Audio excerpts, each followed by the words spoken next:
Here is the most counterintuitive advice for reducing your drinking that you're ever going to hear. But this has to change before you're ever going to notice an improvement. I'm Colleen, and I've helped hundreds of high-achieving professional women cut their drinking by about 80% using my emotional sobriety method. Emotional sobriety is when you're no longer intoxicated by your own negative emotions. You can see things clearly as they are instead of getting stuck on how you think they should be. My clients are strong-willed perfectionists. They have very high standards for themselves and everybody else.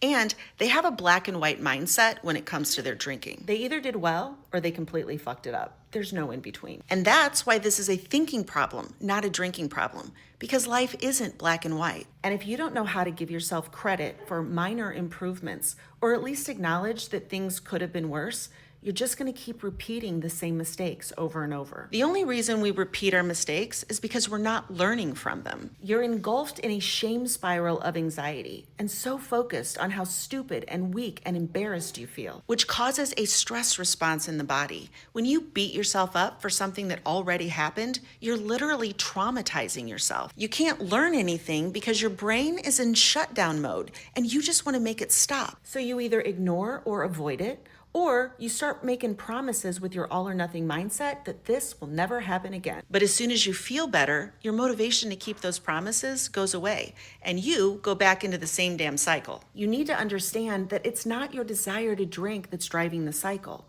It's the shame and guilt you feel every time you make a mistake. This isn't even about your relationship with alcohol. It's about your relationship with yourself. So my piece of counterintuitive advice, and also why I call myself the hangover whisperer, is that you have to stop trying to use good behavior to avoid your negative feelings. You have to go through the pain, not around it. And I'll be honest, my approach is not for everybody. It's actually a hell of a lot harder to reclaim your power than to just surrender it. But if you're coachable, willing to do the work, and ready to get off this hamster wheel for good, then click the link in my profile and apply for a discovery call.